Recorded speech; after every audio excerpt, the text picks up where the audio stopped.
Hey, y'all. Tommy here at Storage Pug. Welcome to this episode of Gabfocus. We're all about security today. We're about keeping people safe. One of my wife's core values is security. She loves to feel safe. And so this episode is made for her. But Melissa, how are you? You and I have been on the road a lot lately. Oh, yeah, it's good to be back home and be behind my desk. And I noticed I put on Facebook earlier. It's been 3 years since we did our since Chad and Alana impersonated us for our own sessions. So we've done a lot in the last couple of years. It's been fun. Every time that pops up, it I know. cracks me up so much. I didn't know that I did this a lot. I didn't know that I like attack people with my hands. So But funny though. You did such a great such job. such a blast. But speaking of being on the road, I've got two, actually three. Jim, how are you, my friend? Uh, Good, man. Can you hear me? we can hear you, but we've got three road warriors joining us to be our guest experts here today for Gap Focus. I'm going to go ahead and introduce my good friend, Scott Underbrink. Welcome to Gap Focus, my friend. How are you? I am fantastic. How are you doing? Things are good here in Tennessee, man. It's the weather's nice, and we're decorated for Christmas. We got our tree up, so things are good. You're an early bird. Yeah, this year we were. Having kids does that to you. Things just seem to get earlier, dinners earlier, bedtimes earlier, and Yep. and so's the Christmas tree. That's so true. So true. But Scott, for in case anyone in the audience doesn't know who you are and what you do, who are you and what do you do? I'm Scott Underbrink with Access Control Technologies. We are a Janus International company. Been providing security for multiple verticals for the last 30 years, but primarily for self-storage for the last 25. And glad to be here and share knowledge with everybody. I'm excited. So something that's really awesome about our panel today is all of them not only provide security services and security technologies, they also own and operate their own facilities. So they can give us like both brains, left brain and right brain. So I'm excited about that. And of course, Melissa always has both brains too, having operated and provided services. So and then to my left is Kristin from Self Storage IT. Kristin, how are you today? Hi, I'm good. Thank you. How are you guys? So good. Thanks for having joining us here today. So same questions to you. Who are you and what do you do? So, Kristin Hassey, Jim and I are business partners for self-storage IT. So we focus a lot on the everyday technology needed for facilities. We spend a lot of time on the connectivity phone systems as well as the security systems. So our focus, over the last couple of years is primarily on the cloud cameras, the conversion over and securing facilities. So we spend a lot of time like that. We also own and operate 16 facilities. Right on. Well, Chris, I'm so glad to have you on here and appreciate you spending your afternoon with us. Happy to be here. And Kristin, your partner is Jim. So Jim, I met Jim at my very first conference in San Antonio in Texas. And I knew that one day our paths would cross because I really thought he was a cool dude. And I was like, Jim, we're gonna work together one way, somehow down the road. And here we are. He's on Gap Focus. So Jim, welcome to the stage, man. How are you? I'm doing great, man. I'm actually out at one of our facilities where we just doing some touch-up work for one of the customers. But so everything Kristin said, and then a little bit more. We're excited to have I hate to repeat myself, but yeah. So we've been focused on on the one area of security we don't focus. We actually do a lot of installs of cloud gate controllers, but we try to stay out of the gate business. It's one of the things I dislike. I think the most of the storage industry are gates and gates controllers, but what a critical piece of infrastructure they are. So there you go. We do cameras. We love it. We're excited to hear all about it. And I mean, Scott was dropping some serious knowledge just in the lobby talk as well. So y'all, if this is your first time to Gabfocus, this is a great episode to start with. Welcome back, all of our familiar names and faces. Gabfocus is brought to you by Melissa's team at Lighthouse Storage Solutions and my team here in Knoxville at Storage Pug. This is what the sessions look like. We're going to go for about an hour. Melissa and I will ask questions, and our 3 experts will answer the questions. And today's agenda is pretty good. We're going to talk about security foundations and fundamentals and basics. We're going to talk about what you should upgrade. We're going to talk about how you can actually use these security amenities as a marketing and sales tool. And we're going to talk about future. There's been a lot of talk about AI and all of these cloud computing stuff. So like, how does that impact our industry? So we're going to dive into all of these topics. And of course, you can also use the Q&A tool built right into Zoom. There's a little Q&A button down below somewhere. Click there. Melissa and I will monitor those. So yeah, speakers, Melissa, are we ready to go? Ready. Let's do it. Let's kick us off. All right. Which security features do you consider to be must-haves for every facility? Just jump in. Well, go ahead, Scott. well, I was going to piggyback off what you said earlier about gates. I'd call them a necessary evil.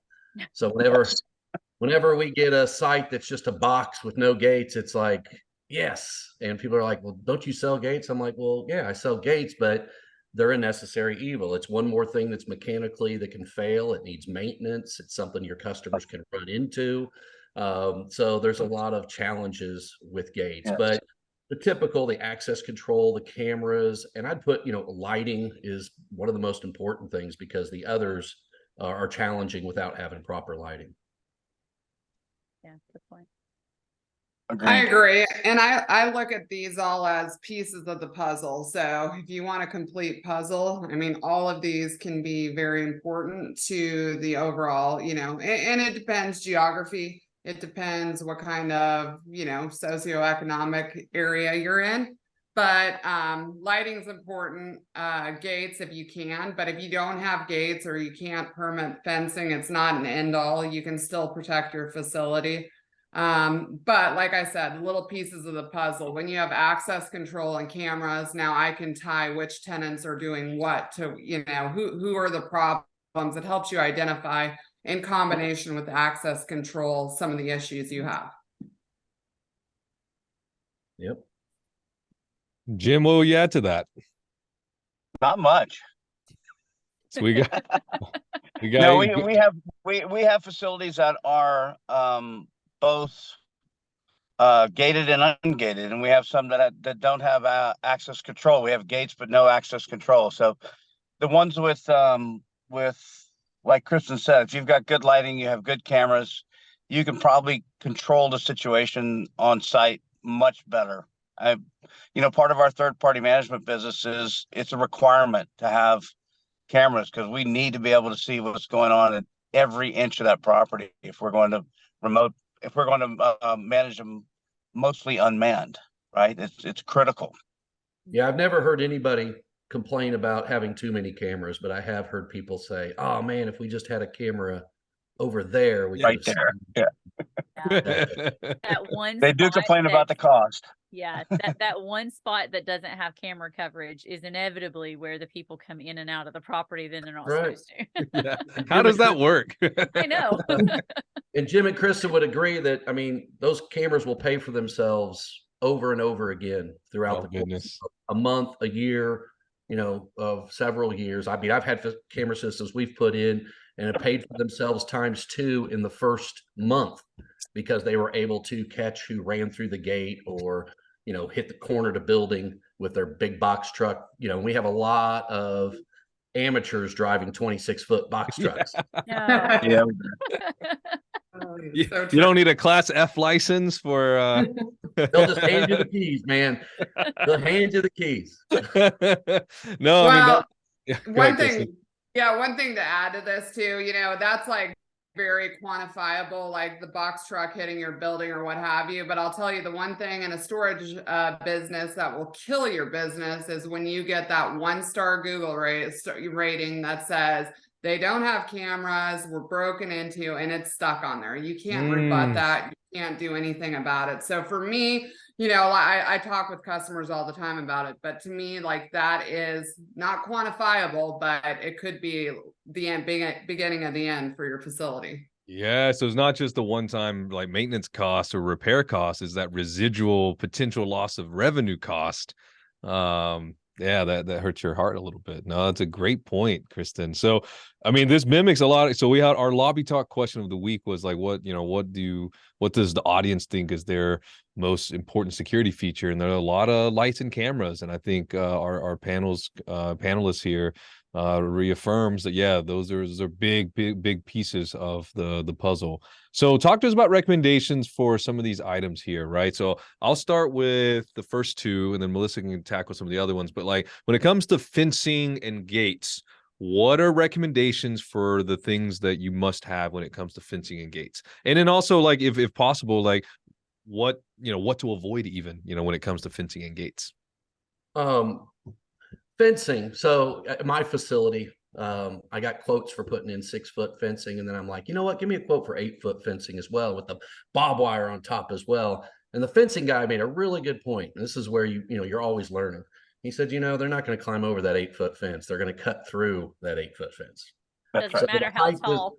Yeah, the height isn't Yeah. really what's going to do it there. It's they're going to get through the fence, and then that's where the cameras come in. And on the gates, to me, it needs to be something when your gates get hit or when your gates break down, what's the most cost effective and the quickest way to get your gates working, because your site's unsecure, your perimeter is unsecure at that point.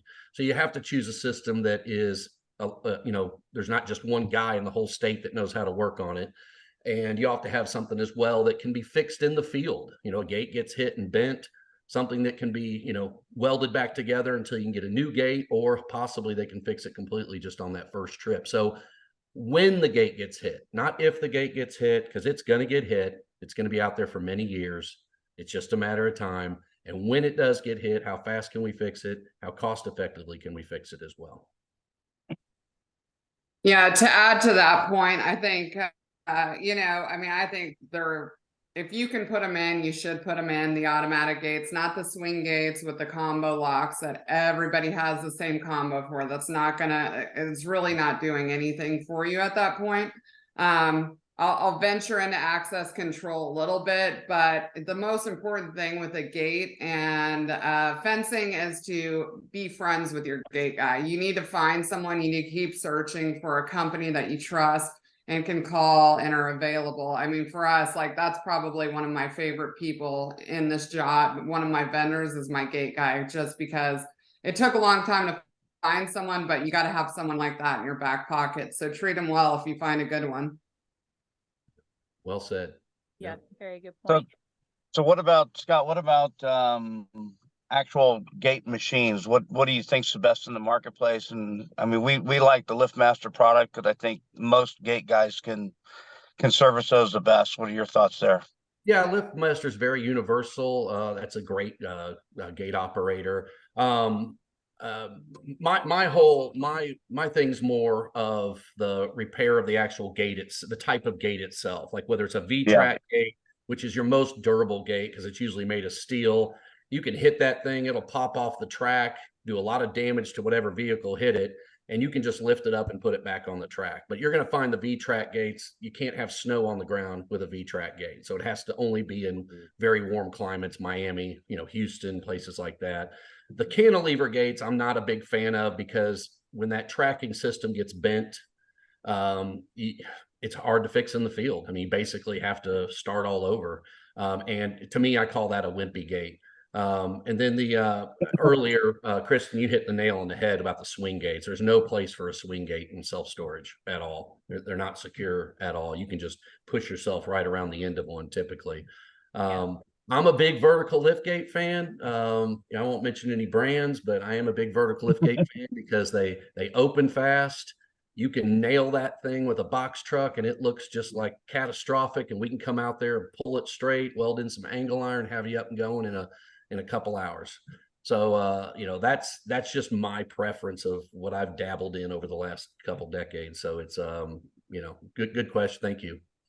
Jim, that's a killer question because that gave us 90 seconds of gate knowledge that I was not privy to. Sorry. Previously. That was No, freaking that was awesome. really good. David, who's our SEO manager, he just sent me a message, said we're furiously typing to keep up on the notes. So Scott, that was awesome, man. So Jim, you should keep asking these questions. Exactly. Do you just want to take over from Yeah. for me and Tommy here? No, Um, keep going. So you did mention, Scott, about the warmer climates having, you know, a preference for some of the gates with the V-track, but is there anything to specifically avoid other than that one? Like how does the lift gate work? Does the weather really play a difference in that, depending on snow, ice, wind, that sort of thing? No, I mean, vertical lift gates, we've got them out at the Colorado airport. You know, when they get a ton of snow out there, we've got them up in Montana, a lot of snow. We can put heat strips inside the gate itself that'll melt the gate off. And it's not really snow, it's the ice, which is east of the Mississippi, where you get that heavy snow, that wet snow. Out west, where they get all that powder, which is awesome. There's really not a whole lot of concern about that. But it's probably, in my opinion, the best gate when it comes to weather, especially snow and harsh conditions. And as far as wind goes, they're better wind rated. Of course, the V-track, again, best, most durable gate there is, but it's climate specific. But the V-track, I mean the vertical lift gate is it's got the supporting rods that hold the gate in place. So I mean the wind rating is way up there. I don't have it off the top of my head, but it's got a pretty high wind rating as well. Great. Okay, well, I mean, that brings us into access control was the next piece that we're, you know, are there recommendations that you guys have for access control? So we've already kind of kickstarted it a little bit with the gate access, but do either of you have anything else to add in that area? So access control, you know, for me, I'm just going to speak specifically to, Scott could probably go into the door access, but for that, every tenant should have their own unique gate code. So you can track entrance, exit. You know, a lot of people have loops on their gate where they can get out. I'm not a fan of it. I prefer to have an entrance and an exit just so that I can track their coming and going, how much time they're spending at a facility. But if you can't put in a second keypad, or you're, you know, it turns into a cost thing where you're now having to, you know, tear up asphalt or concrete. I get it. At least you have some data to see, but I'm a huge fan of that tied to your property management software. Yeah, 100% spot on. Yep. And the other thing too, I know we're talking about safety and security, but we're talking about the second they're past due, they get locked out at the gate. So why wouldn't you want that? You don't want them coming in and knowing they're past due, cutting the locks, cleaning out their stuff, leaving you with the mattresses and the tires. Yeah, and that pre-exit allows them to do that. When you got to have the keypad in, keypad out, because they can sit out on a public road and tailgate in, take their time, cut the lock, load up their vehicle, and they leave whenever they want to. Now, obviously, they've been going to this facility for a while. If they know they have to code out, well, storage facilities don't have a whole lot of movement. I mean, you're talking, I think it's less than 10% of people out of, you know, so that's, if you have 100 units, that's less than 10 people a day are going to be on site. If you come on during the wrong time of day, you might be in that facility for a few hours, whether you like it or not, to be able to tailgate back out. Okay. So perfect, absolute spot on with the exit keypad.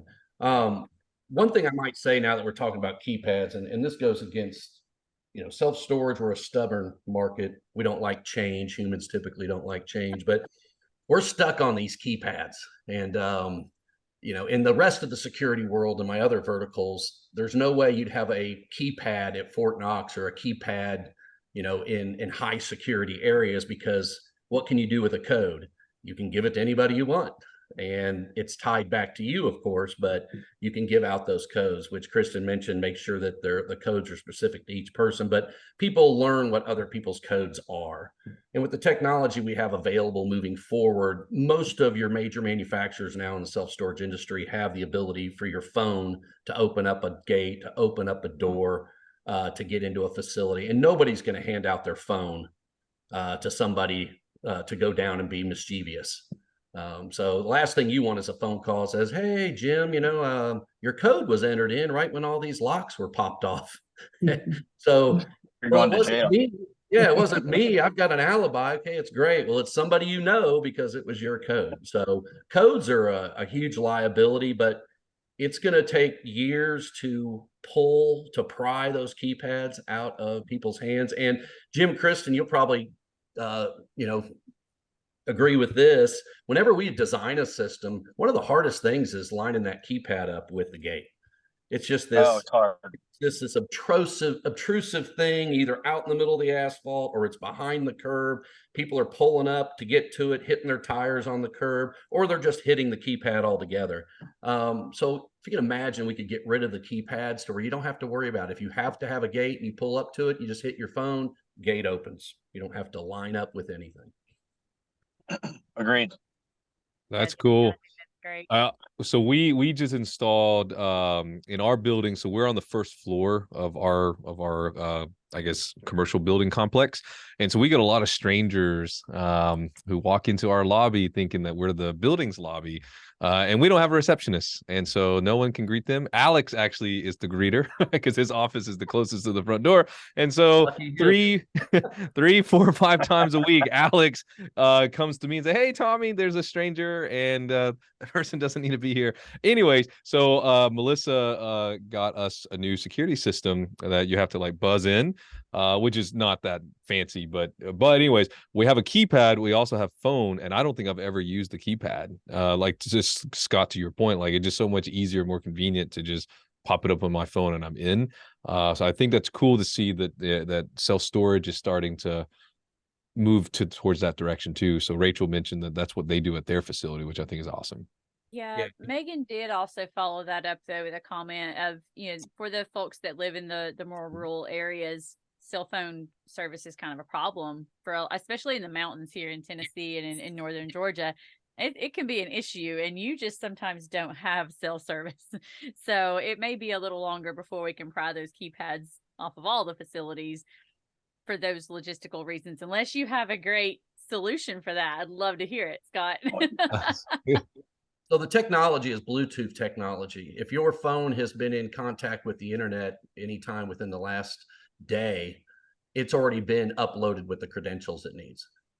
So when you go to a site, you don't have cell service. It's actually your phone is just interacting on the local level with that device through a Bluetooth, it's Bluetooth enabled. So you do not need Wi-Fi for your access control to work once the credentials are already on your phone. That's cool. And then Rachel says the system they use, they offer free Wi-Fi at their facility for the customers who don't have cell service. So yeah, it sounds like between Bluetooth technology and Wi-Fi that you could potentially service more customers than you think you can, especially for some of those areas that just are a little bit behind on cellular service. Yeah. It's going to take some time. I mean, it took, I remember 30 years ago trying to talk somebody into automating their gate and connecting it to a Digitech keypad or a Doug West and Associates keypad as it was back then. And so that they could lock late tenants out. And they're like, well, no, I got Jimmy comes down in the morning and he unlocks the gate, and then he comes down at night and locks the gate. And I'm like, well, what happens when Jimmy has a day off? He's like, well, Jimmy don't get a day off, so so it took me a lot of time. That's 30 years ago talking people into automating gates, and here we are now. So we're moving along. It just takes a little bit more time. So before we started the show during lobby talk, we touched a little bit on lighting and cameras, right? And Kristin and Jim, that's y'all's specialty. So like same kind of conversation. Talk to us about the must-haves and the recommendations for cameras, and likewise, like what are the things to not do when it comes to lighting and cameras? Okay, so earlier we were discussing, just like the gates, the change and evolution into it. I think all of us know what it's like to sit there and try to review camera footage that's been backed up into your storage locker or what have you. Well, the tenant says he hasn't been there for 2 months. So now you've got 2 months at, if you're lucky, 6x rewind speed, where you can do that. So, it's evolved. And so nowadays there's cameras out there that are cloud-based. So I have a facility in Chicago. We just opened this week. I can sit at my desk and I can see every inch of that facility all the time. Now, do I watch it all the time? No, but I can go to a 24-hour tag and look at tags and see anytime a person or an object is there. So the AI has come along. You set tripwires and cameras. And so now within a 5-minute time frame, I can find out who cut a lock. I can figure out who left the mattress behind a building so that I can contact them. I can now tie it back to access control. So what the cameras can do is save you an enormous amount of time. When someone does get broken into, you can go to that customer. I'll tell you of our experience with facilities and break-ins. A lot of times someone who's broken in knows who broke into their unit, especially if it was a one-off. They're gonna know it. It's someone that works for their company or what have you. So when you're able to go back to your customer and provide them, here's the clip of who broke into your unit, here's what happened, here's what's time, you give them peace of mind. They're not mad at you now because you've done what you need to do to protect them. Lighting's crucial, obviously. I mean, these cameras can see at night, but you should have, I mean, you don't want to light up from outer space. You don't want to tick the whole neighborhood off, but you can do very tasteful lighting to ensure that your entire facility is lit up. I mean, light is key because in the darkness, things happen. So, I mean, we've had people sleep behind buildings. We've had parties. We've had really gross stuff left behind. So, light scares that away, I've found. Really gross stuff, huh? So there's a Q&A that really pertains to this that Robert has on here. Would you choose a good fence and gate system with cameras and poor lighting, or no fence and gate systems at all, but have cameras with excessive lighting? That's a great question. So what is your, I mean, I guess it's what's your outcome? I think, you know, some of the markets we all have facilities in, there's not a whole lot of police presence. And so knowing that you have eyes on it, ooh, Jim, what do you think on that one? It's a good question. I mean, we have both, actually. We have facilities that are really well lit with no gate, and we have some facilities that are not very well lit with a gate. And I think, but they have cameras. So I think lighting's almost more important. Lighting's critical. Yeah, lighting is highly critical. I think that Yeah, it's always that dark corner of the yard or somewhere, like you said, where there's not a camera, where they're gonna, if there was lighting back there, they wouldn't cut the fence, hop the fence, or something along those lines. So it's got to be one or the other. It's funny, Bob actually brought up that question. That's the next thing I was going to point out is that the way camera systems and the way technology is improving with cameras, I mean, as long as you're being proactive with your camera system, utilizing the AI and the analytics that are built into it, either doing it yourself or having a third-party monitoring company do it, you'll know when somebody steps foot on that site. You'll know where they're at. Now they've got the face recognition cameras, license plate recognition cameras. I mean, its camera system to me is the most important system on the whole site. If your gate's stuck open, yeah, your perimeter is breached at that point. However, you still have your cameras to, you know, figure out, you know, what they're doing, what's going on. And you can set up all kinds of different analytics, like the dumpster where nobody should be leaving anything. I'd have a camera right on that dumpster and box drawn around it. And if anybody even got in that area, I want an alert to me so that I can figure out who's trying to dump that mattress at my dumpster. I want to be proactive, but I'm such a proponent of the new technology out there for camera systems. That's cool. Yeah. So we got some advocates for lighting, advocates for cameras. So yeah, Robert, great question, man. Yeah. And to your point, Scott, the gate does break frequently. It seems to be the one thing on most properties that goes down the most often. So having a backup system in addition to that of good lighting and cameras is very, very important. Yeah. Well, other than your roll-up doors, it's the only other thing that's mechanically right. I mean, cameras just sit there and send images. So camera systems Sure. rarely break down unless you have a storm or, something Well, like that. that was something I was going to bring up, Scott, is that what we've seen, and it's getting better across the country, but most facilities don't have a great IT infrastructure. Mm. And one of the things that we do when we drop a camera system is we revamp the entire IT infrastructure to where we have the goal of putting the cloud cameras is to have less points of failure, right? We were talking about the gates is we want less points of failure. We want great equipment on the IT infrastructure side, great wireless links, great hardware on those wireless links, and making sure none of that goes down. Absolutely. Yeah, that's huge. Terry Campbell actually has a good Q&A here that's related to cameras since we're here. What are your thoughts on the camera speaker combos that are monitored for motion and interact with the person on site? I'll share this because we have this isn't self-storage specific, but we have one of those baby monitors that you can speak into. And my wife hates it when I speak through the baby monitor. It freaks her out. So I've learned after 2 times of ever doing that, I never do it again. But have y'all seen these? And is this something that, what are your thoughts on this for a self-storage application? So we've seen them and we know people who use them. It's just a manning thing, it does scare people. You can strobe the lights, you can do all kinds of things, but that's now going to require you, or you're going to have to staff someone to do it. And security camera monitoring is pretty expensive. I'll tell you, we've recently hired on like foreign virtual assistants, which probably, like, depending on the number of facilities you have, you could hire someone to sit there and watch the cameras and do that. But I personally, from facilities we own, I don't sit at night and look for, I mean, it's yeah, if it was in a high crime area, then yes. But if it's not, probably not, wouldn't do that at my facility. Yeah, you hit on that with the demographic. Whenever we design a system, it all based on their demographic. Where are they at? So my site's in rural Greer, South Carolina, where nothing happens. An Amish wagon might pass by every once in a while. It's about as exciting as it gets down there.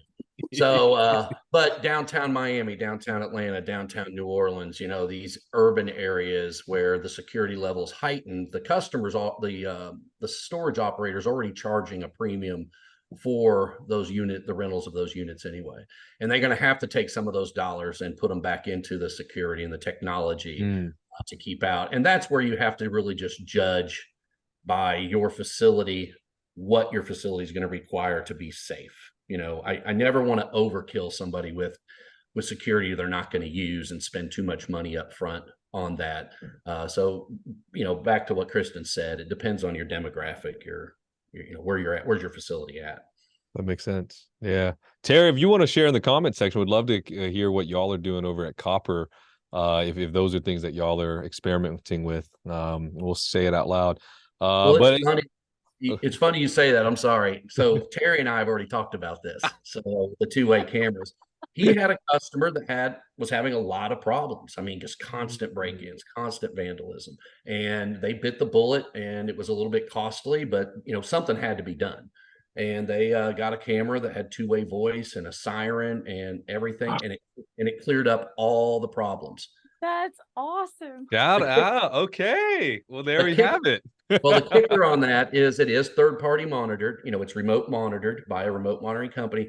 The cost that goes along with that can be a little bit steep. So once your problem's fixed, you're like, oh, well, I don't need it anymore. Well, sure, for another month or two. And then the people are just going to start figuring out that, hey, they're not monitoring us anymore. And crime comes back. Yeah. Right.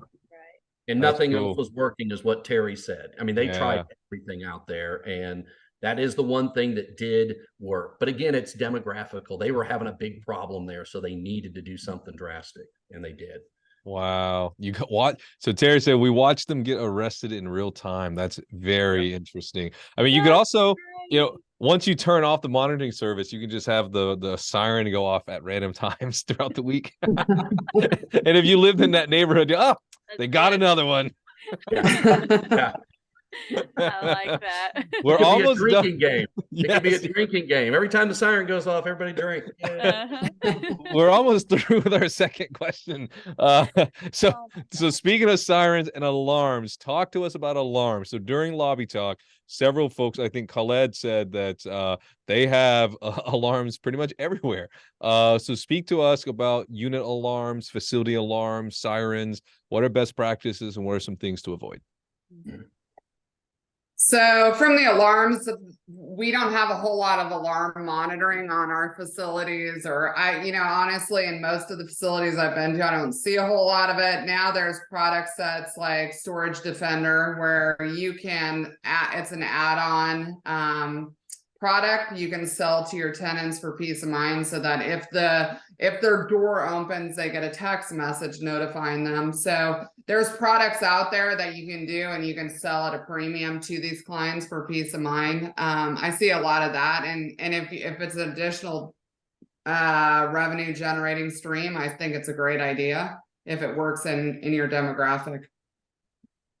Yeah, outside of the like Storage Defender, and it's a product that we used to sell quite a bit. I'm not a big door alarm fan, to be honest with you. It's one of those things that gets ignored a lot of times.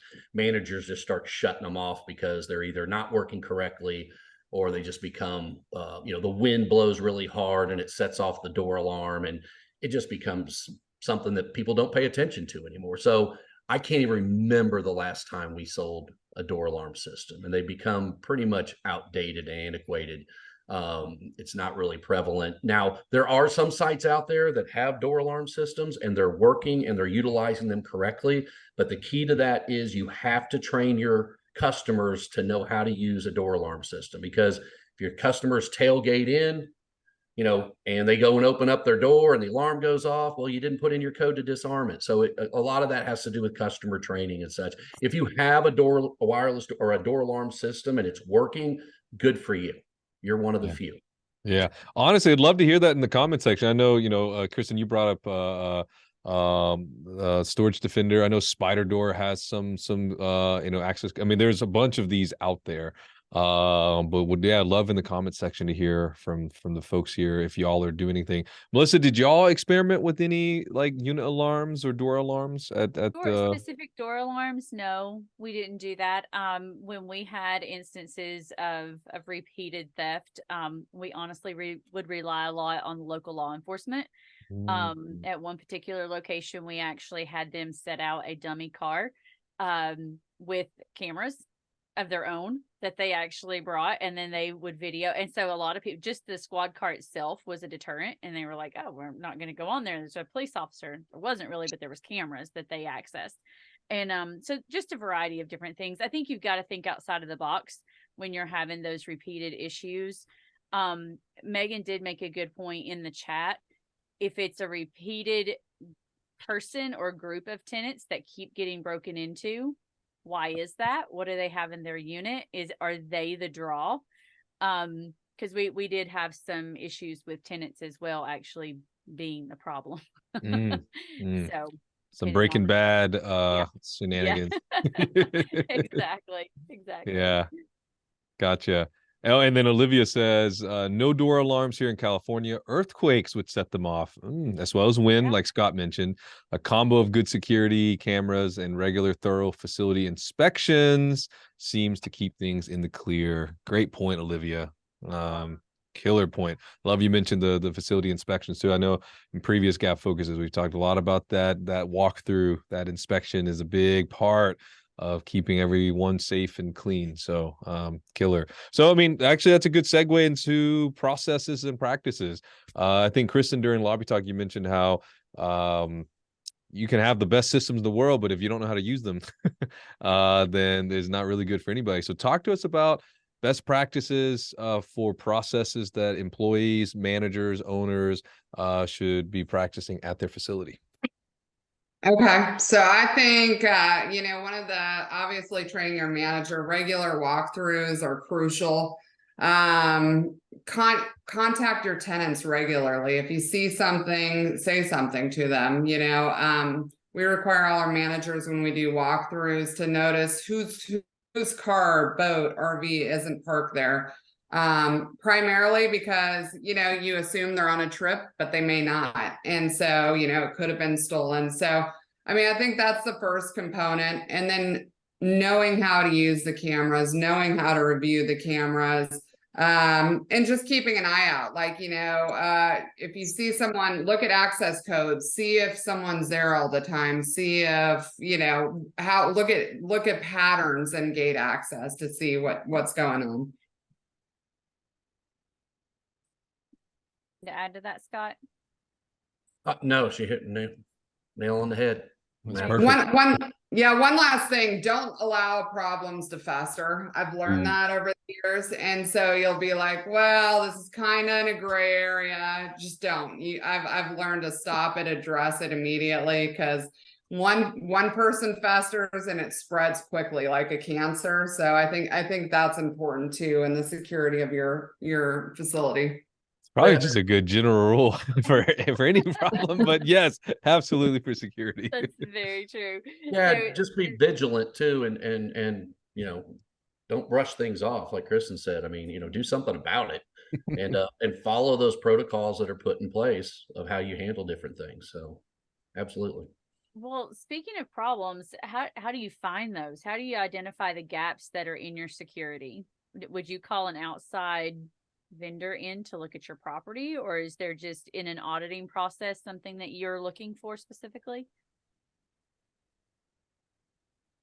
When we hear from people from the camera side, something, there's an issue that caused it. You know, there's break-ins, they can't identify who did it. Like you said, you know, property damage to gates, to buildings, you know, the gate keeps getting hit. They don't know, you know, who did it or what happened. So, you know, that's usually how people identify the gaps. And it's budgetary too. I mean, you know what's within your working budget. So, you know, you start with lights and then you say, okay, I've got an occupancy up. But a lot of times, a lot of those CapEx or improvements are going to be tied to increased rental rates, which will help fund, you know, the future of that. But I'll have to say, anytime someone comes to us, it's because something's happening that they can't control or can't find out. Yeah, you know you have a problem. The problem with bringing in somebody when you don't know you have a problem, they're going to try to sell you something that you may or may not need. I mean, unfortunately, it's just the way it is. So, so yeah, again, once the problem will be identified, and then you seek for a solution at that point. Somebody in the industry as well. I can't stress that enough. Security is a very broad spectrum of industries, different verticals, and just because a guy's great at doing security at multifamily or, you know, government facilities or what have you, doesn't mean they know what self-storage needs. Self-storage is a completely different animal, and I've had to go in behind other integrators that don't know self-storage, and they sell the customer a system, an access control system that doesn't integrate with the property management software.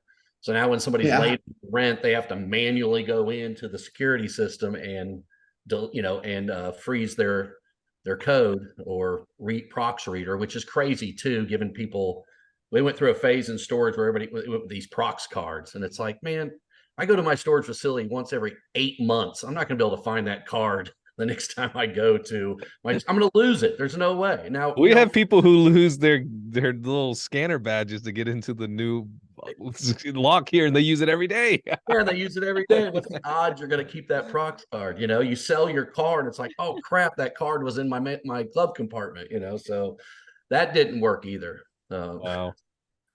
That's cool. Diane says electrified fences would help, but they won't let us do that. Yeah. Would be nice.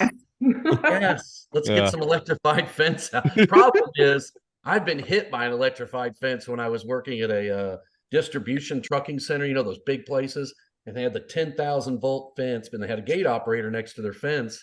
And I was working on the gate operator and bumped that fence. And oh man, that hurts. But you don't forget that. That's yeah. Ooh, yeah. Ooh. So let's talk about upgrades. And you know, we've talked a lot about the foundations and the fundamentals. Get lighting, you know, fencing and gates depending on the demographics. But cameras, so lighting and cameras, those are pretty much, you got to have those. Unit alarms, kind of a mixed bag. and electric fences is an option as well. But what are some valuable security upgrades that once you have the fundamentals installed, what are some other things to be looking into? I mean, locks and latches, depending on what style you use, you know, the barrel locks are good because they're harder for people. You can't cut those off. You have to drill them out. But a lot of facilities don't like them because they're hard to find in stores. So that there is things you can do to protect. They've got some of those. I don't even know who sells it on the market, but there's lock covers. So you can invest in stuff like that. A lot of times that's an item that you can pass on to the consumer. Out of that, you know, lighting, one thing about lighting's gotten a lot cheaper, and I'll tell you that the solar lighting, even if you don't have electrical, has gotten way better than it used to be. Yes, it has. I'm a big fan of our managers not having to hold down the facility by sitting in the office. I believe they have more to offer than that. You know, the smart locks on the doors are a new thing. All the manufacturers are offering them now.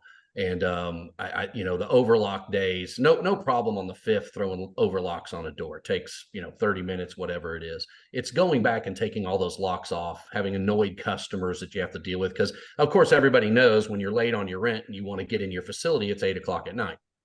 You know, when you want to get into your unit and your manager's not there. So the customers, you know, ticked off, and you know, so it just saves a lot of time. And the new technology with the cameras that we've been talking about, with the smart locks on the doors we've been talking about, that eliminates the manager from having to be there. The manager can get out in the community and do what, and they probably have a lot more fun doing it.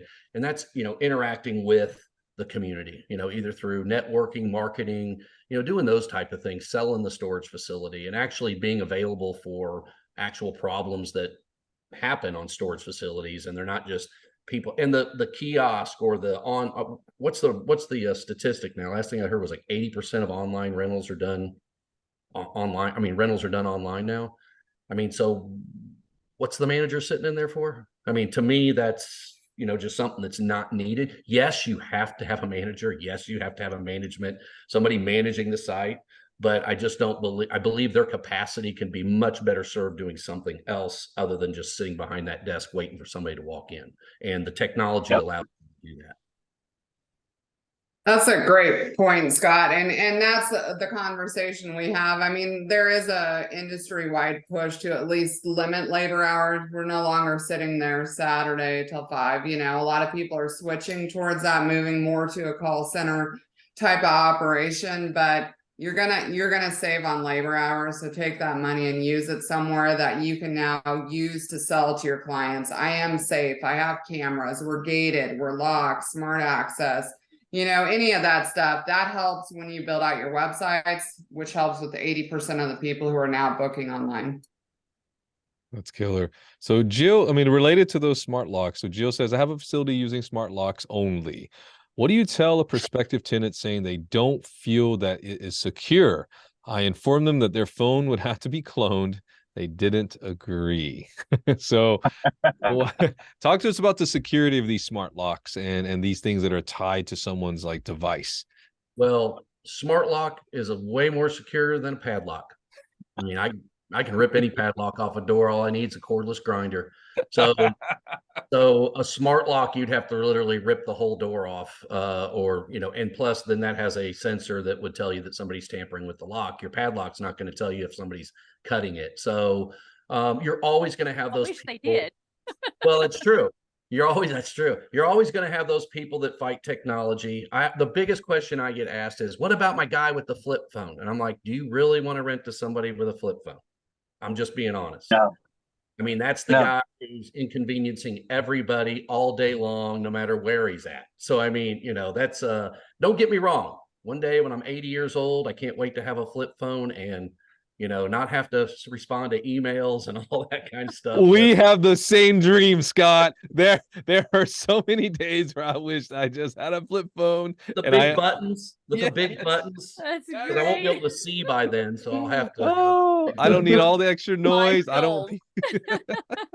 Life goals, yes. But it's, some people are just you're never going to be able to convince everybody. What's that saying? You can make some people happy, but you'll never make everybody happy. So it's just, you know. Right. Well, Julie had a good point. They have the key fobs for the tenants that have the older phones. Oh. So there are still even workarounds for that. Yeah. So of course, then you could lose your key fob, I guess, and you know, but you could also lose the keys to your padlock Do too. your keys for your padlock? Yeah. I mean, I actually had that happen years and years and years ago. It was an old owner of the property dropped their keys and they had the unit number written on the key tag, and they got cleaned out. Yeah, and the thief even left the keys behind. Of course, so kind of them. I know. Like, Did they sweep out the unit? It was full of Christmas stuff, and they took the whole thing. Yeah, it was kind of rough. That's but the yeah. worst thing you could do to somebody. Yeah, Take their I- How would Christmas that stuff. feel? I would be putting up devastated. stolen? How would that feel putting up stolen Christmas stuff that you stole from somebody at your house? How Christmassy are you anyway? If you're Oh my Yeah, gosh. that's like the ultimate Grinch move. That there. is the Not ultimate okay. Grinch. even worse. That's worse. Yeah. Oh my gosh. So Scott, you talked a lot, you touched on AI, you know, especially in the cameras a little bit, but like, have you seen these drone cameras, or, you know, or are there other uses of AI that you haven't touched on yet? Not in my lifetime, but drones will be implemented into self-storage. We already have a good customer of ours that and they're very techie. They're way ahead of me. We're on a panel together, and people are like, "What's new in technology?" I'm like, "I don't know, Brad. What's new in technology?" Because they love technology. The guys over at 10 Federal, Brad, Yeah. they're fantastic guys, and sure enough, they've got drones on their site that they're testing and using. And I think once the price, as with all technology and self-storage, once it becomes more palatable, I think you're going to start seeing drones on site, because these things are super smart. You know, when you key in, this thing will deploy. It can follow you around. You know, you need a call center to do that. But again, I think that's way, you know, I think we got some time. That would be even creepier than strobe lights. If you came onto a property and all of a sudden there's a drone buzzing above your head, that would Especially if it's dark and you can just hear it. Yeah. Oh And my who's to say you can't have both a strobe light and a drone? Just or a stun strobe gun, lights like or Terry a said. stun gun. Terry. You can tell who's from North Carolina. These are great. Oh my gosh. Well, so before we move on to marketing these new amenities and these security things that you've added, Christine does have a really interesting question related to upgrades. So she's on the hunt for a better system. She wants something reasonably priced. Any suppliers in Pennsylvania?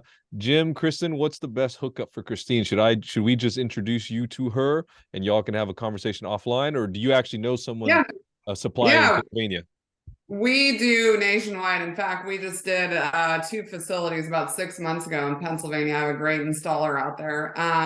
But yeah, so again, you know, with the price point, it's everybody's preference. We talk about drones. I know one facility, a group of facility where they have the drone literally take, when a person comes to the gate, it takes them to their new rental unit. So it depends but for the not bargain price, but for the right price, there's really good product sets out there that we could definitely work with her on.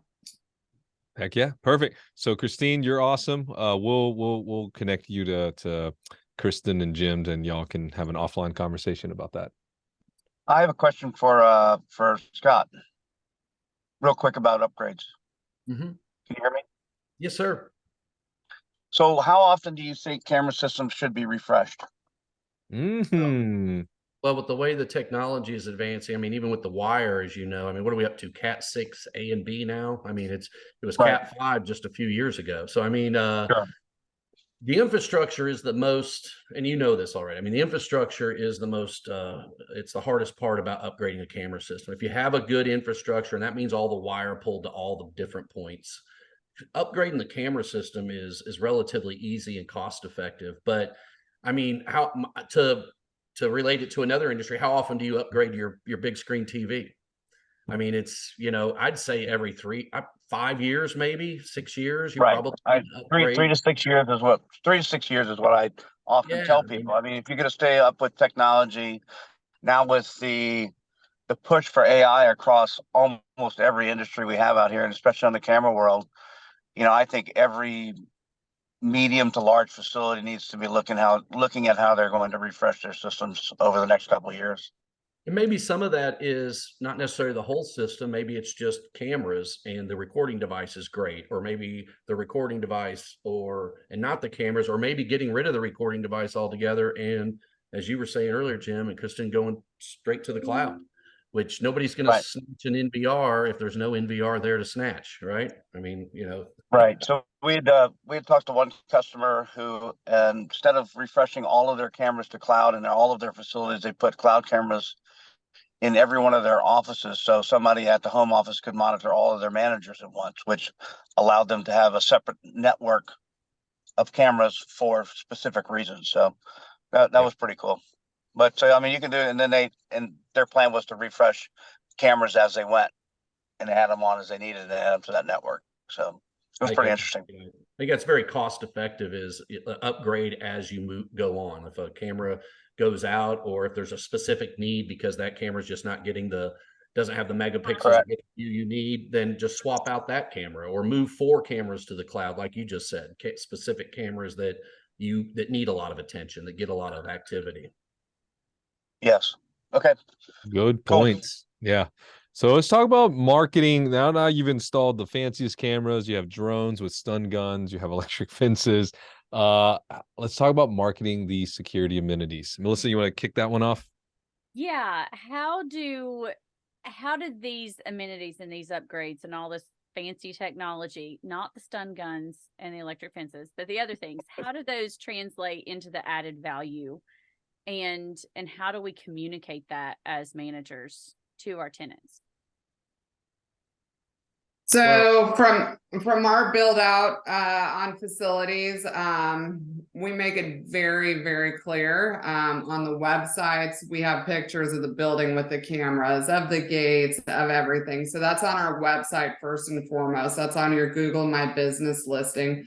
But if it's not there, when we take over facilities that are, don't have this, we go in and we make a point to put it in there and communicate, we're keeping you safe. And, and that kind of goes to the value add and the increased revenue. Like we're making these investments and these changes in the, facility to benefit you. But all of that, the intent of all of that is to say, when you do get that bad Google review, which could kill it, really hamper your business, that says I was a break-in, you're like, I provide, here's what happened. You can respond and say, look, we have cameras on it. We've provided it to the police. We've worked with so-and-so.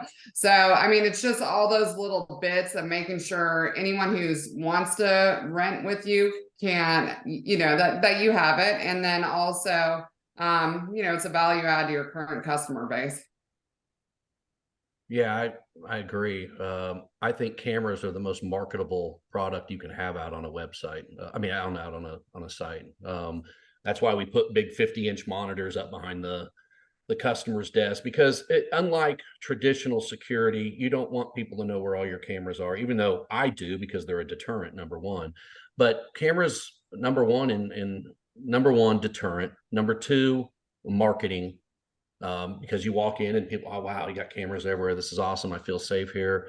And number three would be, asset management. But back to the question of marketing, at 100% what Kristin said is that, you add all those values. And when you go to sell as well, if you already have these camera systems and they're somewhat upgraded to the newer technology, that's a big multiplier. When somebody who's coming in to buy your facility, you already have all this technology. That's a box they can check. Okay, cool. No dollars need to be spent on upgrading that. We can put that money towards the new driveway, asphalt, or the doors, or whatever really does need the attention. So I think it's a huge value add. Right. Yeah. Go ahead, Jim. Did you have something to add? No, I nothing to add. Okay, so I have to address our chat that's going on back here in the background of, oh my goodness, this is working a manager right out of a job kind of thing. And I hear that a lot from managers that are concerned about AI and all this crazy technology, and that cameras can be monitored off site and gate records, and are we doing away with the manager? And the answer is absolutely not. People are always going to be needed. The job is just going to look different now. Like what Scott and Kristin just said, now we have all this great technology. We have to let the community know about it. We have to be preaching that to everybody, and walking into apartment complexes and saying, look what I've got, and into doctor's offices. Your job is just going to look different, but it's actually going to expand and grow, because now you don't have to be tied to the desk from 8 a.m. to 6 p.m. just taking payments and overlocking units. It can be so much bigger than that and encompass a lot more stuff and give you more opportunity. So look at it as a time of growth, and there's just more things that you can learn about. It does not mean that your job is going to disappear. It's just going to change. 100%. That's a great. That's Okay. Yeah, agreed, 100%. So one of the things that we found too is that it really, a manager, an on-site manager, really relates to the number of doors that you have, because it's like Scott was saying earlier about, how much traffic is there per number of doors. And I think once you get over 350, 400 doors, I mean, there is just too much activity for the manager to not be there. I mean, it's just absolutely impossible to run one without somebody on site in a facility that size. So the smaller facilities can run not completely unmanned. You always have to have some kind of boots on the ground, but maybe a manager could be converted into managing 5 facilities that are smaller, and their job is walking around taking care of the business that has to happen there. So now there's always a need for people, always a need, still today. Agreed. Even 10 Federal. I mean, Scott, you mentioned, they're so sharp, and ahead of time. Andrew, who's the president over at 10 Federal, taking over from Brad. They have employees, and they have really, I don't want to say pioneered, but they've really led the charge on unmanned operations. But I think they average around 1 employee per store, and so like there's where the average facility might have 2 employees per store, right? So I do think that like everything y'all are saying, that there's a certain size and scale that just makes sense to have human. And yeah, and I think once everything's homogenized and everything is tech and drones and AI, we're going to crave that human touch. And I think the operators who have figured out how to keep that as part of their operations are the ones that are going to stand out. So anyways, those are great conversation topics, y'all. And I think Melissa and I will say this, like, I think we're always have been pro people. Yeah. Well, look what Yeah. the phone systems are going back to. People want to call and they want to talk to a person. They don't want the long menu of, thank you for calling, and 3 minutes in you finally get to figure out what the prompt is that you get to pick, instead of talking to a person immediately and telling them where you want. I mean, it's a better phone system, but it still has we're going back to the people aspect of it. Yeah. So. And one final point too, because everybody talks about this AI, with AI, all these jobs going away, but as facility managers, like, make a point to learn more, like, involve yourself, learn the camera systems, learn the, anything you can within that company, because now you're valued and needed somewhere else, and that's marketable. So just like we add to our facility a value add, like, continue to value add yourself, because in this industry, there's so much demand for great people. Incredible. Love that advice, Kristin. So before we leave cameras behind, Lisa in the comments here, do you market cameras as 24-hour video surveillance? I had someone argue with me that the verbiage implies someone is physically looking at the cameras 24 hours a day. I disagree. Just curious on your take on the verbiage. I think this is probably a legal-ish question, but what Scott, any or Kristin and Jim, what's y'all's take on this? I'll let Kristin go first. They're more camera. Yeah, I think it varies by state. I mean, I'm guessing California probably has a different take on that than Texas. Now, why would that be? I don't know. Yeah, I don't. Well, on the cameras, I don't really say 24-hour surveillance, but I mean, we make it known that the cameras are there, and so that's a tough one. I can see the gray area.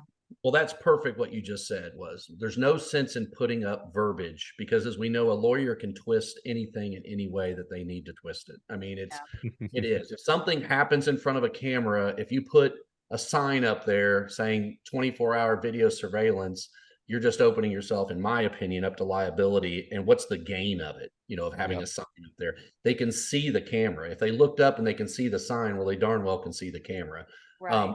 I have seen sites that say, smile, you're on video. Mhm. And that maybe doesn't imply that they're being, watched constantly. So you do have to be Right. careful about that. And that may be a Scott Zucker question, so. Well, Nick actually just commented on here that, Ann Ballard and Scott Zucker have both spoken against that verbiage. I've heard that multiple times. Just be careful how you're going to put things into print advertising and, what you're promising, even promising that it's video recording. We all know the recordings half the time are either not working or they're only recording for a little bit of time.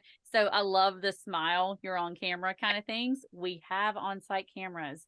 There are security cameras on site, things like that, that kind of don't tie you to a specific action that may or may not be happening, especially the 24-hour piece. So I think you definitely should be careful there. Since you brought up Ann Ballard, I do have to give her kudos. And I've been working with her for like 25 years, and she is the godmother of self-storage technology. She did help bring us out of the dark ages because that's all she promotes. I mean, she promotes that 100%. You have to have the technology to go on with your site. If you want a Class 8 operating site, along with a great management team, as we talked about before, you have to have the latest and the greatest technology. And she has always been an advocate of making sure that sites are aware of the technology that's available and pushing to get that technology. Because she knows in the long run, you're going to be happy you got that technology. The ROI is, again, it could be days, months, or maybe a year, but the ROI, it's probably one of the fastest recouping cost items that you're going to buy for that facility. That's huge. Well, Yes. we've made it a whole hour. We made it the whole time, y'all. So let's We're not dive done. into question of the week. So we talked about a lot of things today, but what is the single most important piece of security advice that you would offer to any owner or operator? Can I do two pieces? I'll One take would two. be, don't go cheap. And that goes for anything, right? Don't go cheap. Like life advice. Exactly.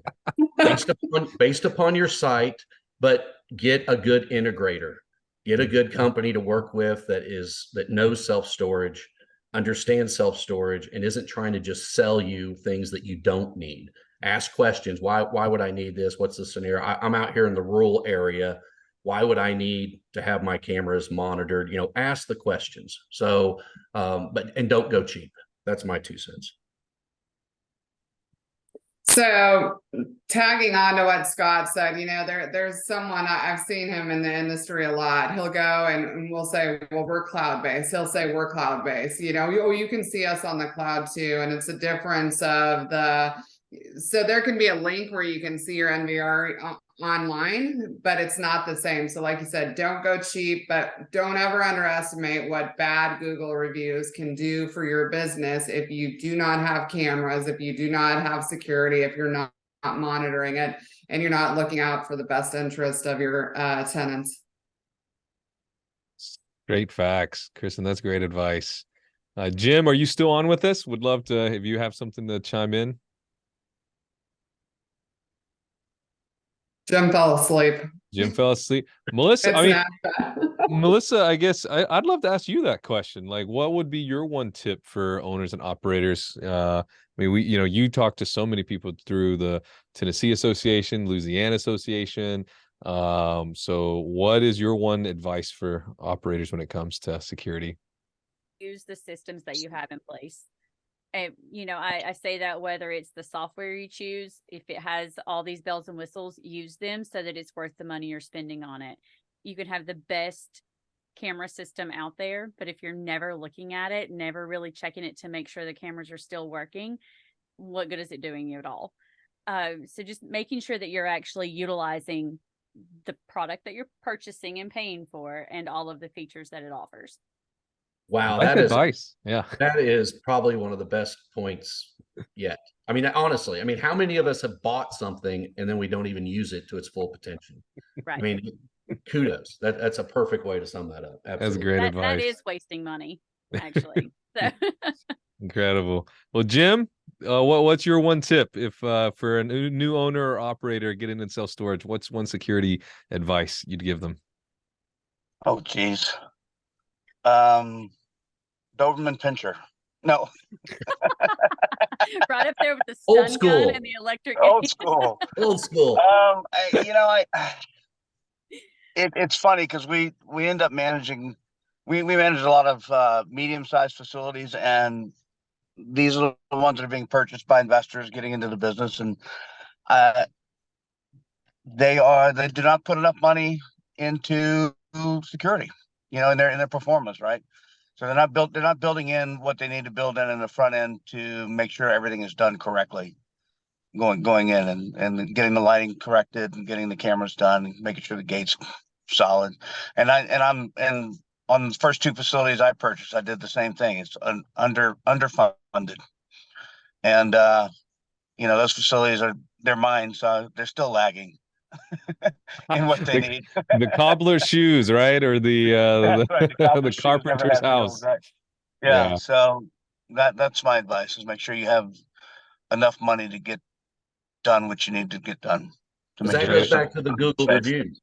That goes back to the Google reviews. Like Kristin said, I mean, I give away free rent to get people to recandor their Google review. So I mean, you'll do anything for that Google review.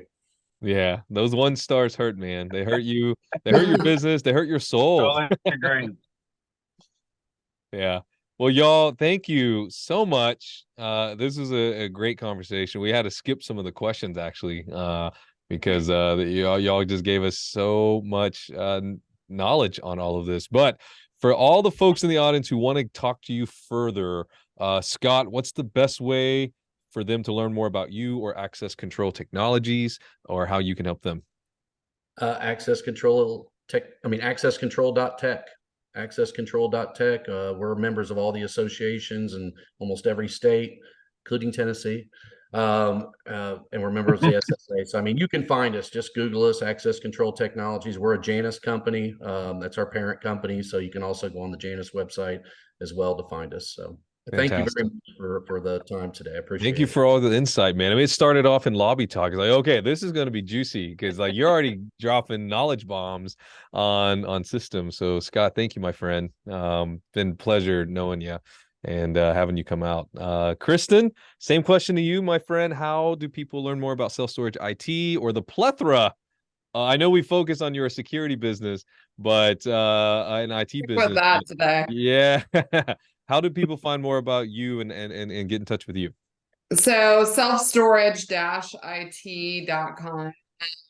That's our website, but it's Kristin or Jim at selfstorage-it.com. And we'd love to talk with any of you guys, help out with any questions, any advice you need. We've done it a lot. We do it nationwide. So happy to talk to y'all. Awesome. Jim, do you want to repeat yourself or? I do not. Well, Jim, thanks for taking a break from your job site to come hang with us. That's thank you. Sorry, I had to break away a couple times. All good. The jobs don't slow down for us, and so fantastic though. But y'all, this episode, I think Eric, you asked the question earlier if this is going to be on replay. It will be. storagebug.com/resources. It's also going to be available on the Gabfocus Self-Storage Podcast, wherever you get your podcasts. Of course, join our friends and family Facebook group on the link there. Josh, if you don't care to send that link.